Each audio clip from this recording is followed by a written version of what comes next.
As far as I know, there are no surviving oral traditions about how Choctaw people learned to make basketry. There's some evidence that it goes back a long way in time. We know for sure that it goes back at least 4,000 or 6,000 years ago. The main material that Choctaw baskets are made out of is river cane.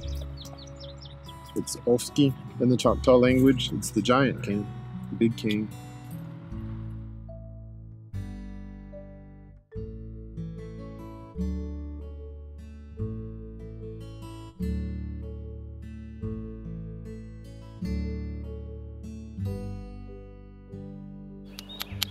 And today that continues. The Mississippi Band of Choctaw Indians has, I've been told, maybe 40 active basket makers or so.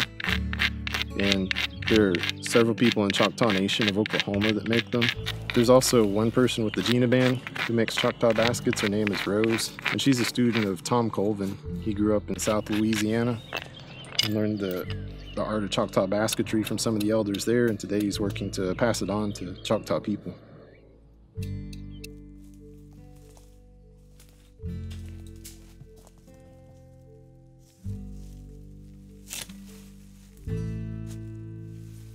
Do you mind telling me how you got started basket weaving? With my mother. My mother taught me. But I watched her for years when I was younger.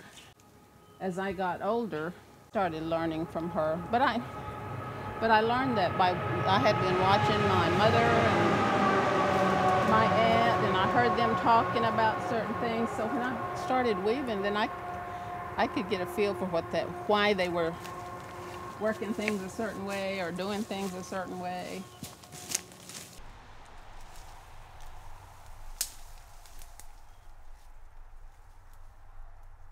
Down here, it's hard to find some that's 15 to 16 inches apart from the joints, but that's what you look for. Because when you start working with it, if it's going to break, that's where it's going to break.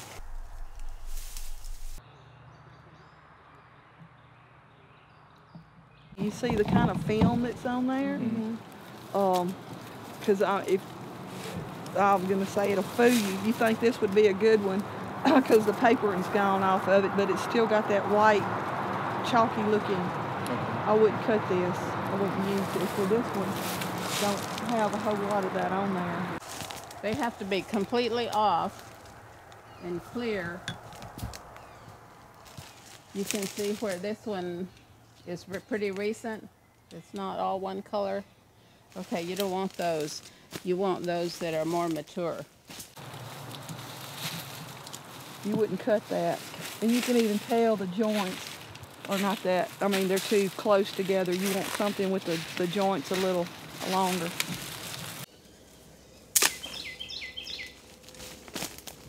And that crack you hear, that's a good sign.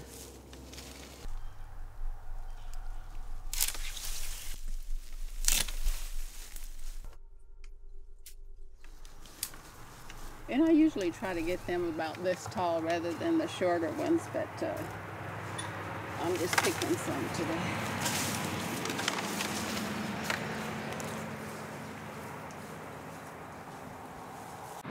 In the summer, I don't even try to harvest it because the snakes are so bad out here. I mean, they are super bad. When is that? In the summertime, like June, July, and August. Yeah, I just don't even. I try to do all my gathering and peeling in the spring and then in the fall after it gets cold enough for the snakes to go back in. Sometimes you can see cane, but it's not what you're looking for. But I've checked this one out, and I know I can get a few. Usually, if I keep looking, I can get my 25 usually.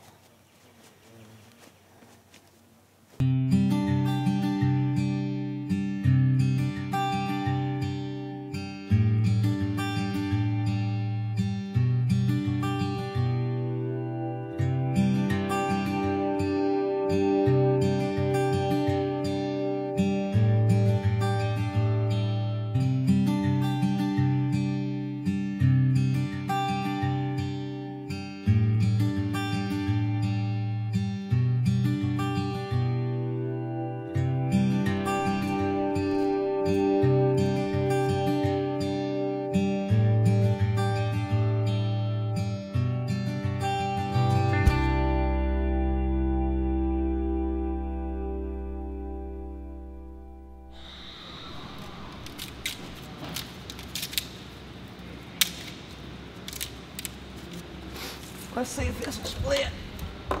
I got a joint down here. I don't know if it's gonna work or not.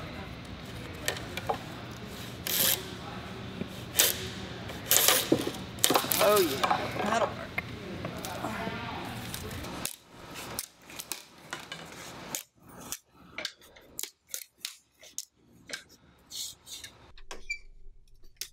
But it's just something you kind of get a feel for as you work with it.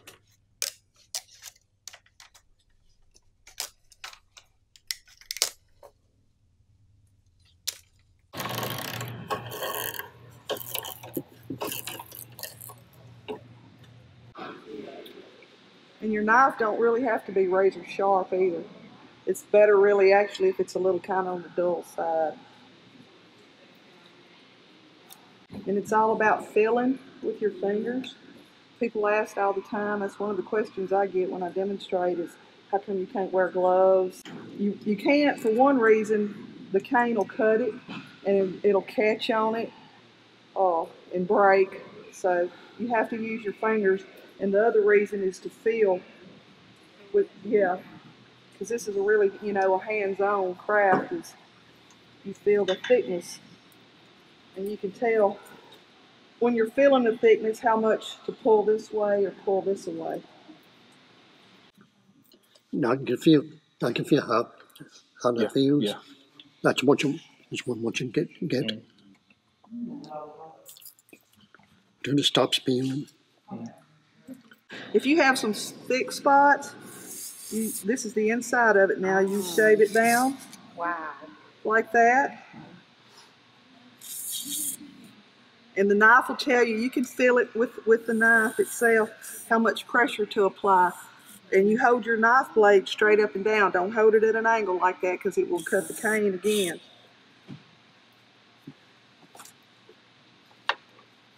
And then come back to, it's a lot just to get one straw. And people are like, oh, you got to have a lot of patience. Well, it don't seem like patience to me because I've been doing it for 40 years.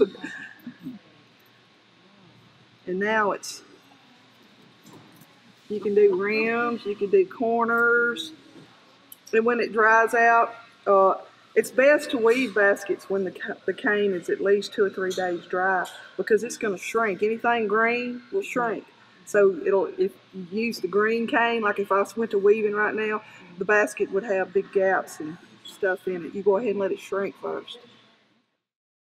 So what all sort of things did the Choctaws used to use baskets for? To store stuff in. They have the little round one with the handle that they call the egg basket, and they collected eggs back then from the hen house, and they used that. And then the elbow, I understand that when they were collecting herbs, because it has the two parts to it. So the pack basket was used for carrying materials from the field into the village, or vice versa, from the village into camp. Pack basket is called kishi in the Choctaw language. The basket is large. It went on the back like a backpack.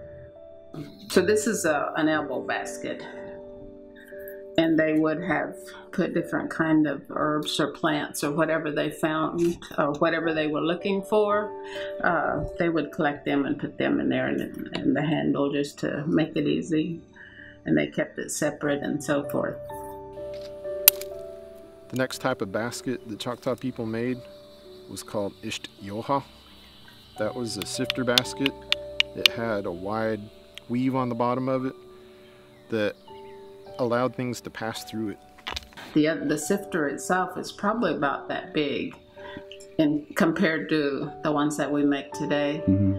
And it didn't have designs in it. It was just natural color.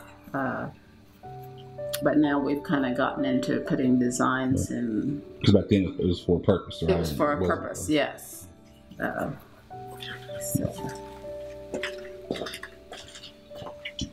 Is it true that some of them were so well done that they could hold water? Yes.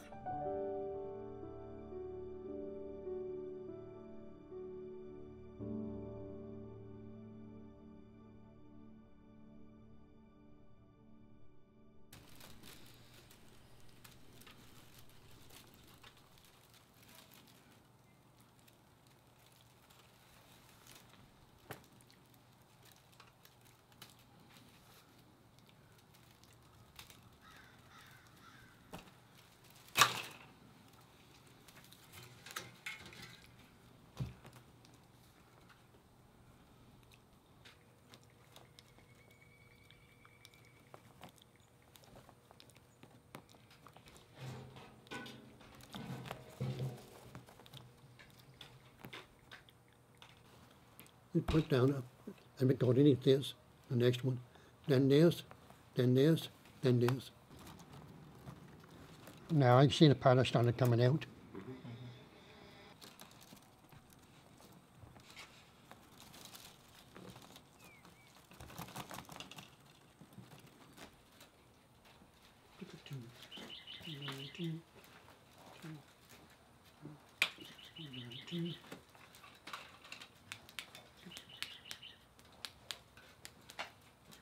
Next.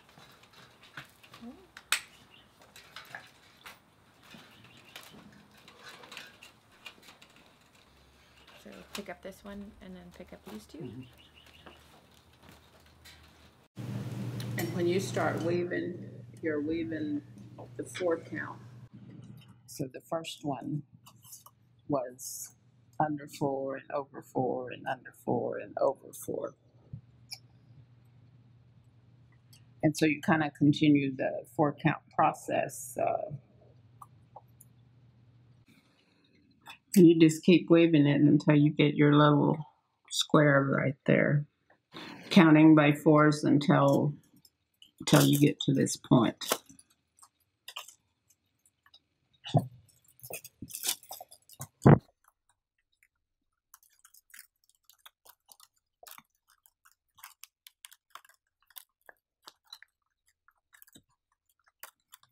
You went from 4 to 3 to 2, and then the 4th one's going to be 1.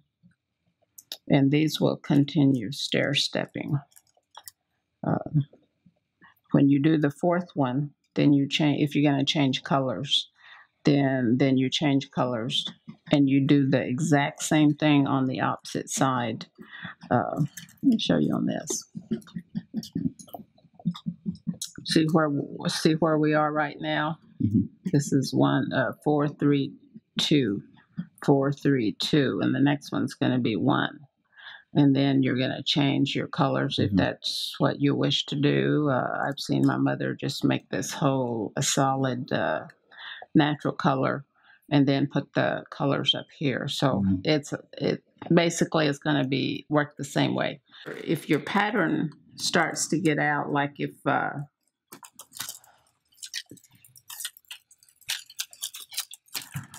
you see that it's not stair-stepping, then you've missed something somewhere, or you didn't, like I said, sometimes it gets behind each other like that, and it's kind of hard to see, so you have to keep an eye out for that. But the next 4 is going to be included with that one, and it's just going to stair-step. I call it stair-stepping, just like that, and you're going to keep going up with it.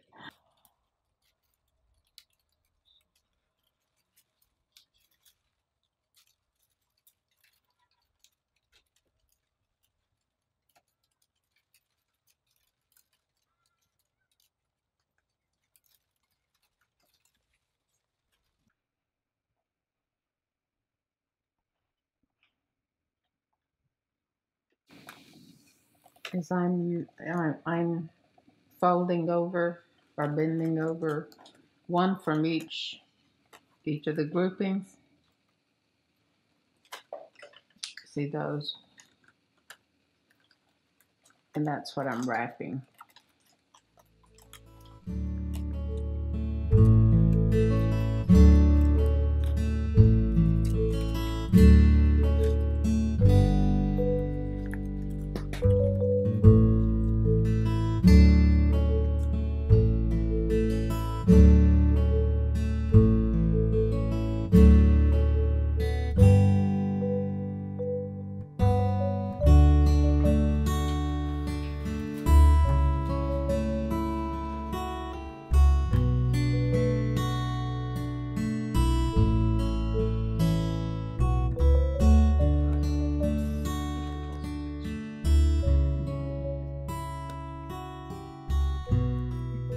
I'm grateful. I am very grateful to have met somebody with his patience, and I feel the same way Tom does. It has kind of come full circle. I believe that he was taught for a reason by these Native women that he could pass that knowledge on, and those are what really inspired me to be proud to be Choctaw. you.